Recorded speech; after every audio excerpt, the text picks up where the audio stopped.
Yeah, what up, what up, what up, what up, what up? It's your boy Drag to the Dash on, and right now you watching an episode of Drag Factz. Facto.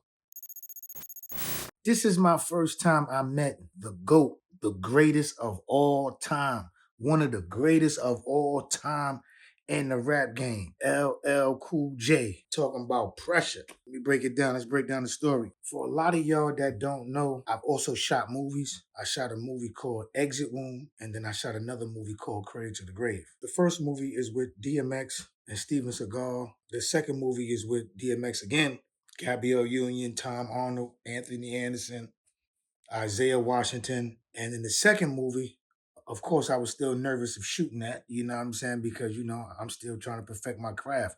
It's only my second movie, you know what I'm saying? So we shot the movie, Cradle to the Grave, me and Jet Li, you know what I mean? DMX, Anthony Anderson, Gabrielle Union. We out there, we shot it in California. I think we shot it for like 6-7 months. I ain't gonna front, we was out there for a long time. We finally got it done. I felt so good about this one because I was actually throughout the whole movie, like I actually kind of co-starred, and I was just so proud of myself that I was, was actually able to pull that off. You feel what I'm trying to say? We got it done. We finally got the movie done, solidified. We shot it out there in California. We definitely had fun. You know what I'm saying? It was a scene in there where I actually had to fight Jet Li inside the train station.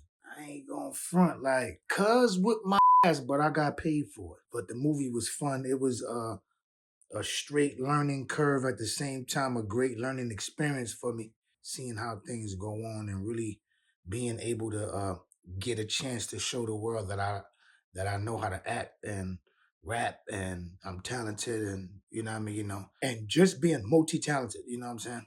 We finally got that movie done. And I remember when we first got that movie done, right? When we finally got that movie done, Cradle to the Grave, I was like, man, I just can't wait to see that movie, how it's gonna come out. I was just so curious because when I first got the script, my script was just as short of a time that I was in Exit One. You know what I mean? I pretty much just featured. I had two good scenes.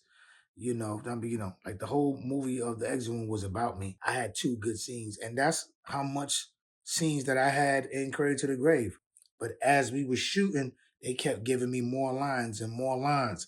I kept doing good and doing good. So they kept giving me more lines and more lines. Next thing you know, I'm co-starring the whole movie. And I remember being so, so, so excited about that movie, but just like so eager to see it. And I remember the last scene, the last take, when everybody was like this, it's a cut, it's a wrap. I was like, whoa. Now I'm just so anxious to see it. Fast forward.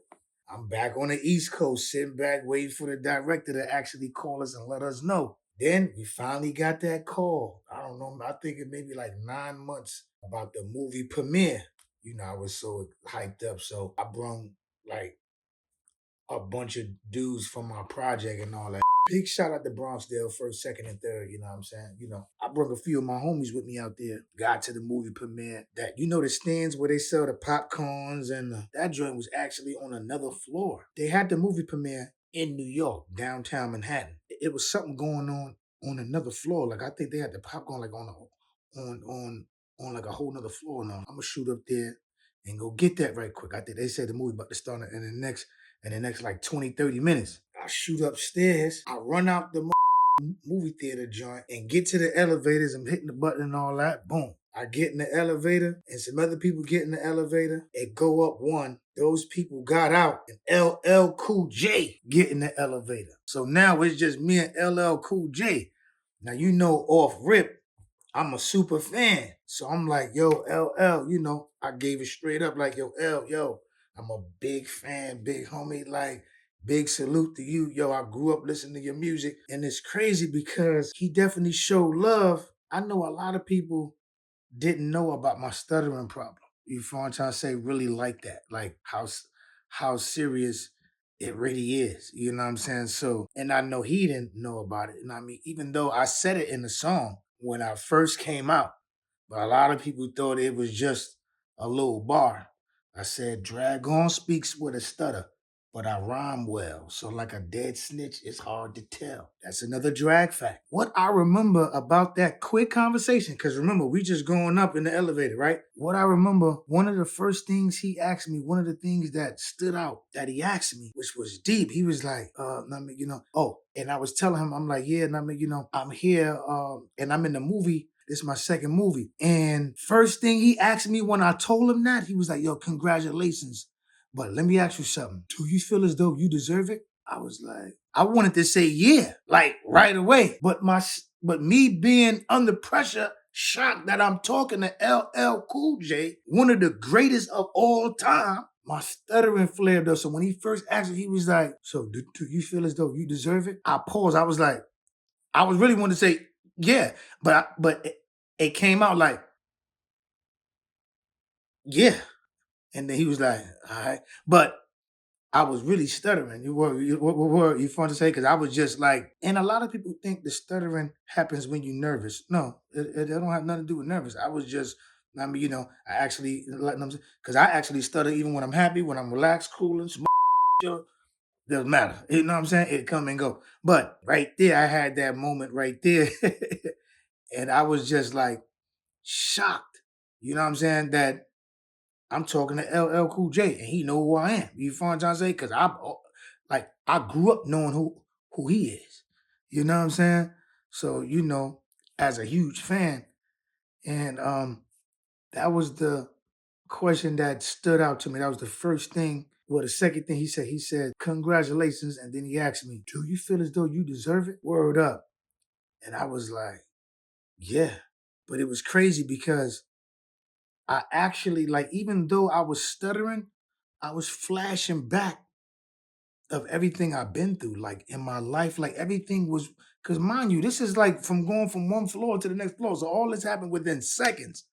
And I started flashing back of me working and grinding and putting blood, sweat, and tears into my grind, this and the third. And I stuttered right quick, but I definitely got it out like, hell yeah, I deserve it. That was my first LL Cool J encounter. My first time I met LL Cool J was at the Cradle to the Grave. Well, I saw him before that, but the first time I actually met him and actually talked with him and talked to him was in the elevator of the Cradle to the Grave movie premiere.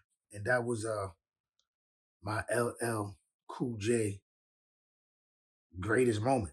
Like, you know what I'm saying? Straight up, because he's the greatest of all time. You know what I'm saying? He's one of the GOATs. He's an entity that I look up to all my life. You know what I'm saying? To this day. So it's like I knew I deserved it, but it's like he made me put an extra stamp on like, hold on, like I deserve this. Because before that, I was just so eager to see the movie. But when he asked me that, it made me realize like I deserved it. And I came back downstairs with my food and popcorn and all that, and went back downstairs and watched the movie and enjoyed it with the homies. You know what I'm saying? Now that's a drag fact.